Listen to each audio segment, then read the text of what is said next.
ঘুমোতে যাওয়ার আগে বালিশে মাথা রেখে যদি আমরা একটি আমল করতে পারি বিশ্বনবীর হাদিস অনুযায়ী, তাহলে আমরা জান্নাতের উপযুক্ত হয়ে যাব ইনশাআল্লাহ তাআলা। প্রিয় ভাইরা, নবীজির হাদিস থেকে পাওয়া যায়, একবার একজন সাহাবী যখন ভিতরে ঢুকবেন, নবীজি মজলিসের মধ্যে বসা, হঠাৎ নবীজি সব সাহাবীদেরকে বললেন যে এখন আমার যেই সাহাবীটা প্রবেশ করবে সে জান্নাতি। সাহাবীরা তো অবাক যে নবীজি একটা মানুষকে জান্নাতের ঘোষণা দিয়ে দিল।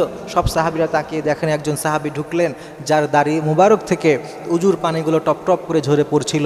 ওইখানে ছিলেন হযরত আব্দুল্লাহ ইবনে আমর ইবনুল আস। তিনি চিন্তা করলেন যে এই ব্যক্তি কি এমন আমল করে যার কারণে নবীজি তাকে জান্নাতের ঘোষণা দিলেন। এরপরে তিনি ওই ব্যক্তির সাথে 3টা দিন ছিলেন তার রহস্য খোঁজার জন্য, যে তার গোপন আমলটা কি দেখি। একটা পর্যায়ে উনি জানতে পারলেন ওই লোকটি রাতের বেলা একটা আমল করত। সেটি হলো উনি যখন শুতে যেতেন, যাওয়ার সময় উনি খেয়াল করতেন যে কার উপরে ওনার রাগ আছে, কার উপরে ওনার বিদ্বেষ আছে। উনি চিন্তা করে তাদেরকে মাফ করে দিতেন, বিদ্বেষ ঝেড়ে ফেলতেন। আর এই একটি আমলের কারণে বিশ্বনবী তাকে জান্নাতের ঘোষণা দিয়েছেন। সুতরাং আমরাও যদি রাতের বেলা মানুষকে সবাইকে ক্ষমা করে দিয়ে শুই, আমরাও ইনশাআল্লাহ তাআলা জান্নাতের উপযুক্ত হয়ে যাব।